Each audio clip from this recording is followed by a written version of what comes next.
A haunting reminder of a devastating tragedy. Stuffed animals and flowers near a rural road north of Kitchener, where 5 children were killed in a collision on Friday night. Good evening. 5 young lives lost, multiple people injured, and a family and community grappling with grief. There are many lingering questions tonight about a 2-vehicle crash on a rural road in Mapleton Township that had devastating consequences. CTV's Krista Simpson begins our coverage tonight.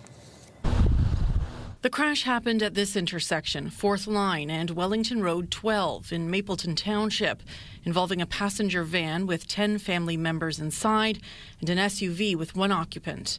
The impact of the collision sending both vehicles flying into the ditch, say provincial police. Unfortunately, 5 children died that night. 4 sisters and their brother, all between the ages of 4 and 12. 4 adults in the passenger van, including the children's parents and grandmother, and a 15-month-old baby were rushed to hospital with injuries considered serious, though police did not have an update on their conditions Monday. The driver of the SUV was also taken to hospital. The intersection was closed for most of Saturday before it reopened.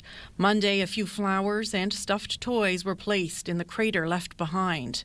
OPP say that a number of bystanders leaped in to help in the aftermath of the crash. Several members of the public were on scene to try to provide assistance until first responders arrived on scene.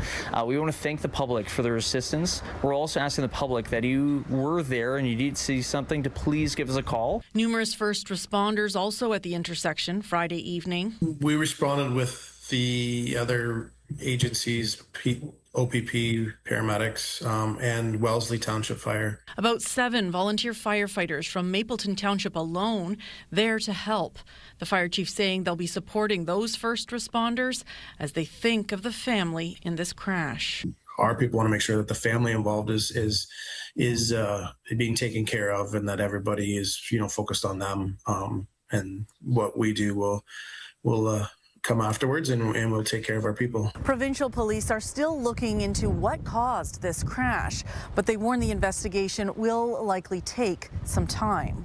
The severity of the adult's injuries, one factor. We're going to give them some time and space to recover, and then we're going to revisit that to be able to speak to them. What did they see to help us in this investigation? The crash happened just days before provincial police launched a safety campaign focused on rural intersections called Stop, Look, and Live.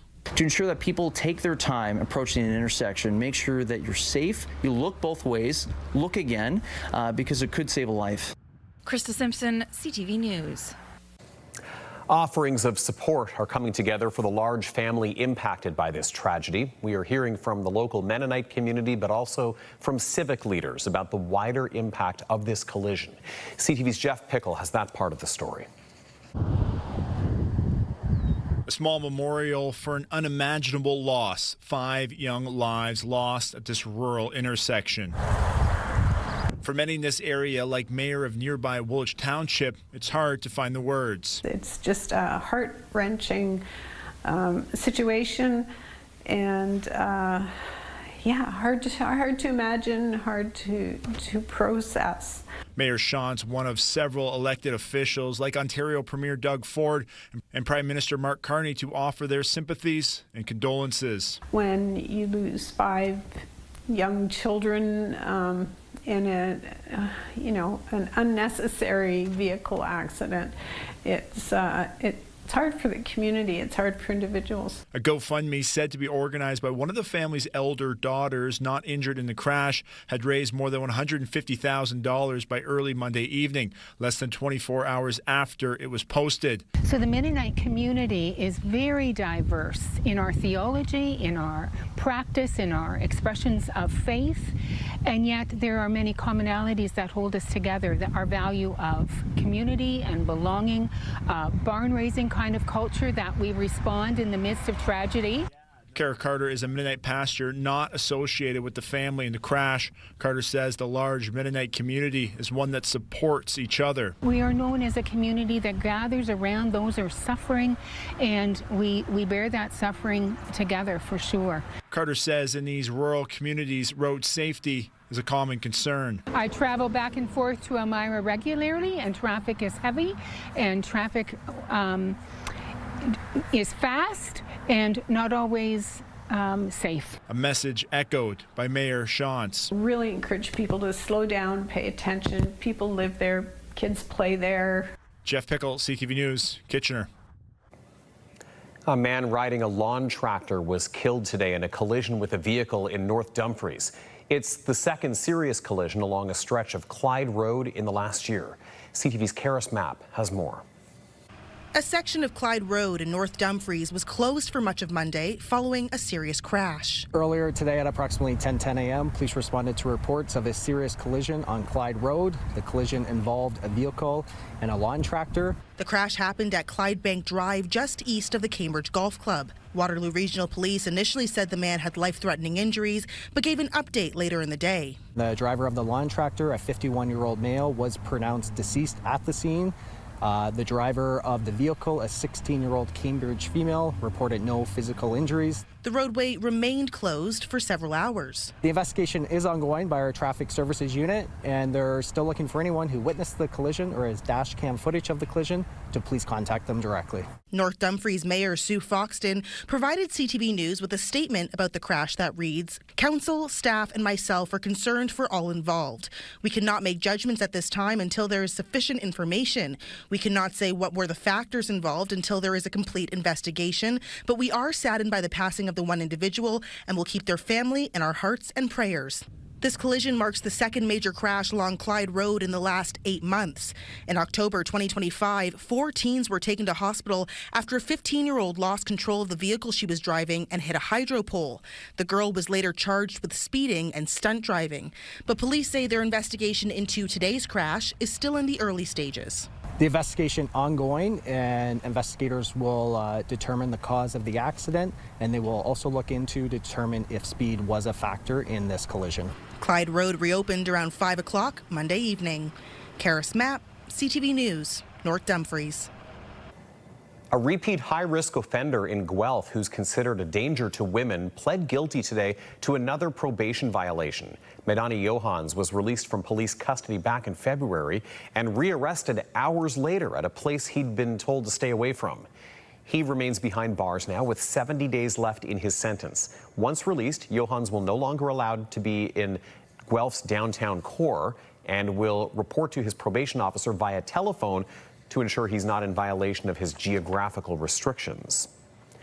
A police funeral for OPP Constable Taryn Bally, who is also a former Kitchener bylaw officer, will be held in Mississauga on Thursday. The service will be attended by Bally's family and by members of the OPP, as well as other first responders and dignitaries. It will not be open to the public.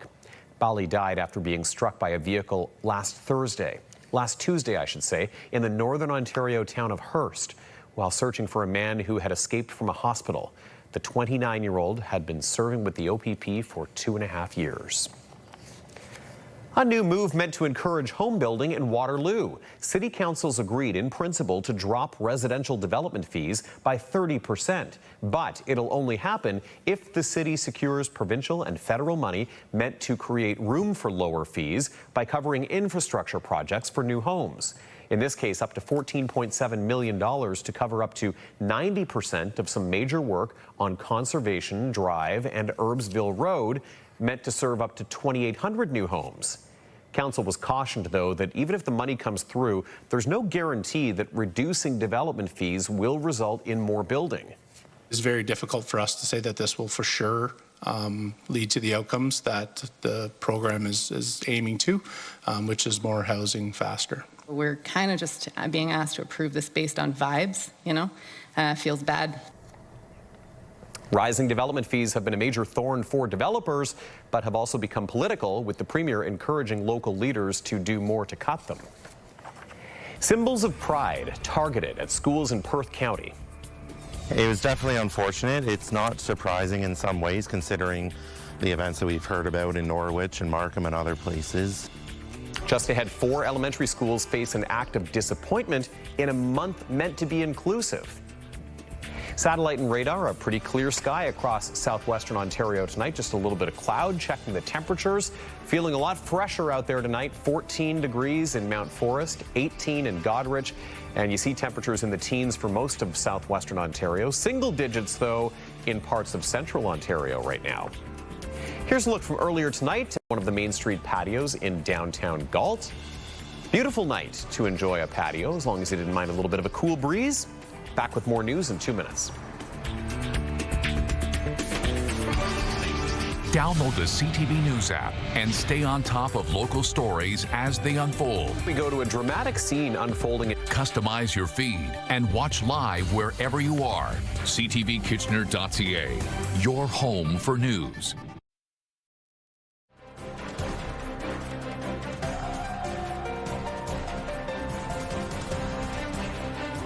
Four schools in Perth County are dealing with vandalism targeting pride flags.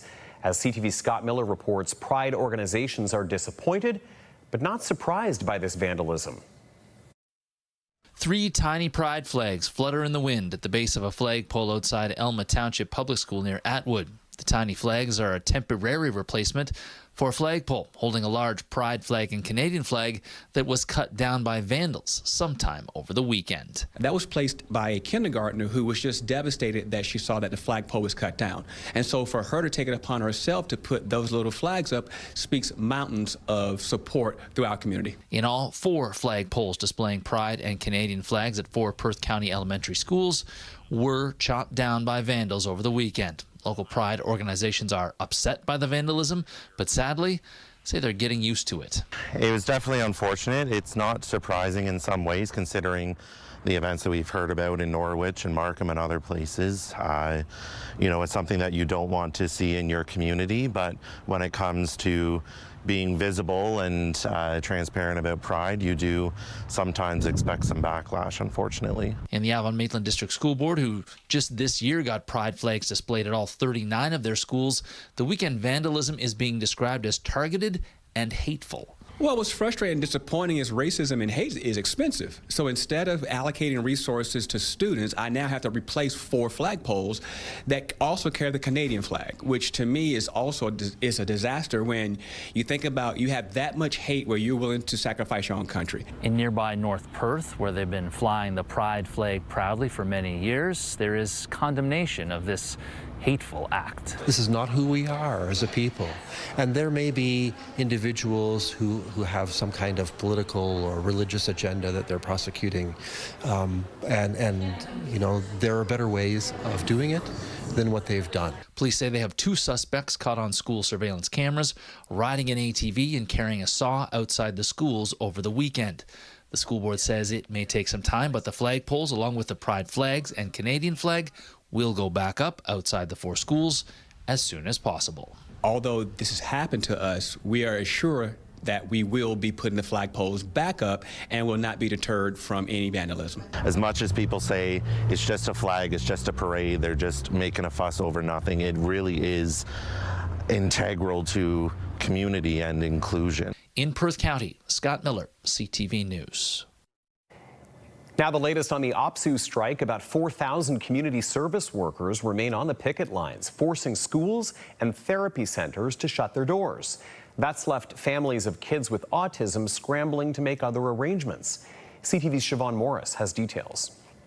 They told Owen. Owen has been writing a lot of letters the last 3 weeks, pleading with his brother to go home. You know, pretty depressed about the whole thing.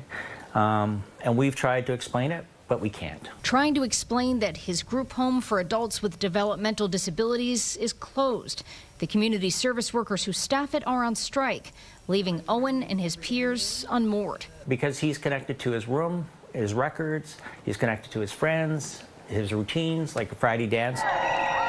About 4,000 workers represented by OPSU are on picket lines across Ontario, pushing for more funding and a wage catch-up after Bill 124, which limited pay increases. It was ultimately deemed unconstitutional.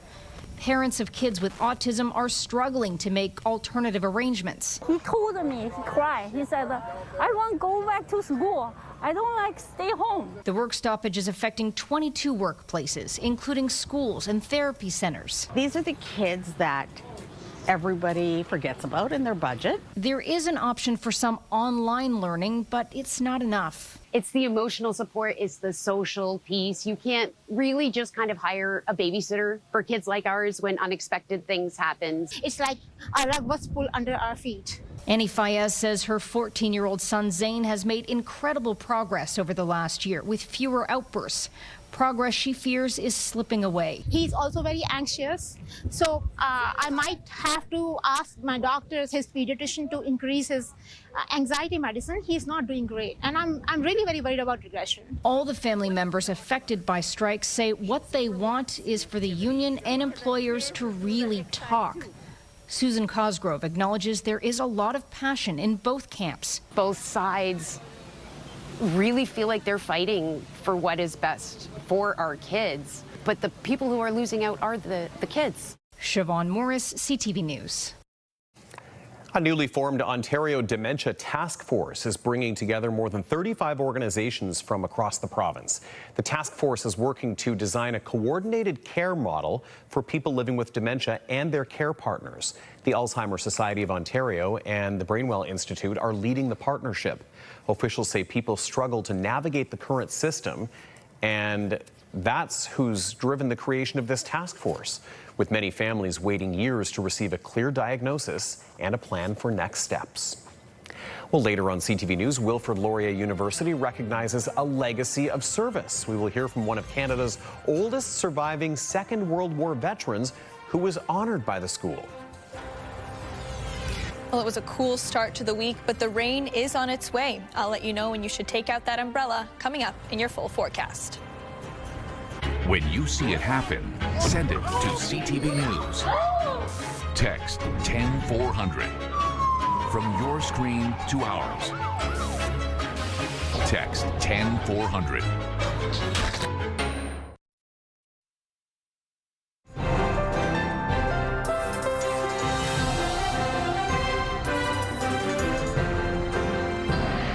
We'll step outside to this view from a little bit earlier this evening. Our photographer Dave Pettit bringing us this look at Centennial Fountain in Cambridge. Just a couple of clouds in the sky. We enjoyed a mostly sunny day today. That was kind of a nice recovery from that rainy start to the day on Sunday, but boy, are the temperatures ever different this week.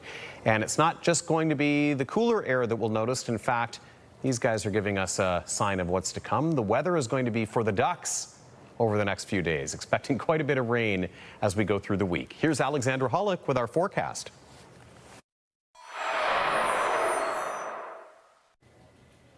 Well, I hope everyone had a wonderful Monday, a cooler start to our week than we're used to over the last couple of days, definitely with that humidity that we saw, but that humidity has now come and gone, and with it bringing some clouds and cooler temperatures. Throughout the day today, we saw some partly cloudy skies, some mix of sun here and there, but take a look at Tuesday afternoon, just around 2 p.m., just after lunchtime, the rain will be coming in, and there is a risk of thunderstorms as we move into tomorrow afternoon and into overnight. And if you take a look at just around 11 o'clock Tuesday night, you really see when that risk of thunderstorms could be coming through. So if you have to go out and about, make sure you keep an umbrella handy and try to avoid being outside during those severe thunderstorm weather times. And that will continue with the rain into Wednesday morning as well. So make sure to keep that umbrella handy as we move through the week. Overnight tonight, dropping to a low of 10 degrees, so cooler than we are used to this time of year, but the perfect temperature to keep that window open if you like to sleep with a little bit of a cooler environment. Turn off that AC. Winds coming in from the southwest at 20 kilometers an hour, but they will be dying down once we hit midnight here. Tomorrow, 22 degrees as the high, 40% risk of showers as we head into the afternoon. And like I said, that risk of thunderstorms is imminent, so keep that umbrella handy. The UV will also be around 7 tomorrow, so make sure you're staying sun safe. Looking at our normals this time of year, 24 24 degrees is the normal, so we're definitely below that and nowhere near any records. The record high was set back in 1994 at 32.2 degrees, and the sun setting just after 9 o'clock. Those days are getting longer by the day. Looking at our 7-day forecast here, again, that risk of thunderstorm is going to stick around here in Waterloo region for Tuesday and Wednesday, and the showers could be lingering all the way into the weekend as we welcome the first day of summer and Father's Day on Sunday. Sunny skies expected for that time, though. In Lambton, Kent, and Essex, another risk of thunderstorms and showers sticking around for much of the week there. Temperatures sitting in the mid-20s. And in southern Georgian Bay, last but not least, again, that thunderstorm risk is sticking around, so it would be good to keep an umbrella handy as we make our way through the week. But Sunday, sun for the first day of summer and Father's Day, Tony. Alexandra, thank you so much. It is not that far off, the summer solstice as well. Right now, though, the current temperature outside our studios in Kitchener is one that you and I would both agree, Alexandra, is a beautiful temperature for nighttime in the summer. 14 degrees at the moment. Let's give you a live look outside now from our tower camera at Midtown Kitchener Waterloo along King Street West. Back in 2 minutes.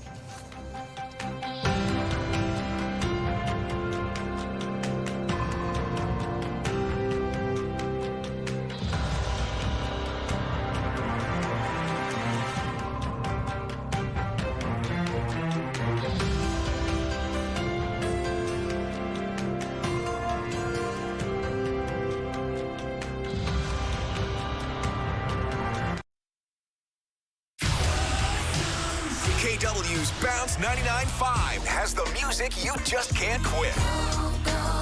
Listen all summer for your chance to win. Turn the lights off, carry me home. With Bounce to your backyard.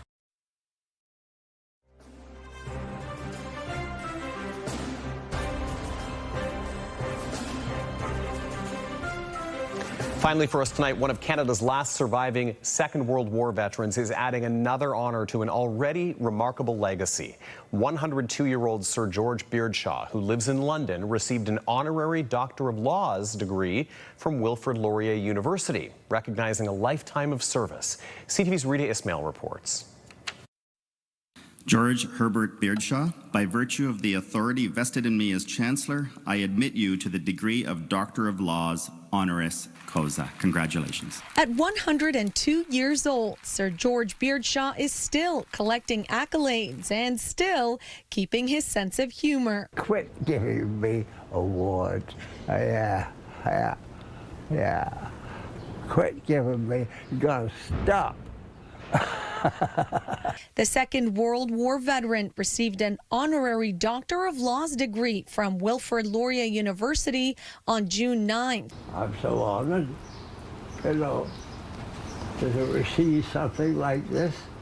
When I think of all the other boys that were in the Army, and I think they all deserve awards like this. Beardshaw served with the Queen's Own Rifles during the war and spent the final weeks of the conflict as a prisoner of war after being captured in the Netherlands. But his remarkable story began long before his military service. At just 14 years old, Beardshaw arrived in Canada as a British home child, part of a program that saw thousands of children from Britain sent overseas, often alone, to work on farms. George's life story is one of resilience, bravery, and service. In the 80 years since the end of the Second World War, George has been a proud member of Canada's veteran community and a dedicated advocate for the recognition of the lived experiences of British home children in this country. Beardshaw's wartime service and lifelong advocacy have earned him numerous awards and honors, including France's Legion of Honor and the King Charles III Coronation Medal. He has been out in the community speaking about wartime for many years and at many military events, and also about home children as well. He was very proud to join the Canadian service, and he is both a very proud Canadian and a very proud Englishman as well. I got so many medals, I don't know which one to choose,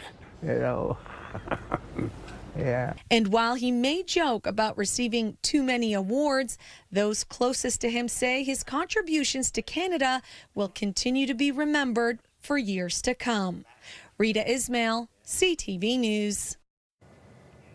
All right, that's all the time we have for this Monday, June the 15th. Thanks for checking in with us. You can find news anytime over at ctvnewskitchener.ca. I'll see you back here once again tomorrow night for CTV News at 6. Have a good evening. Good night.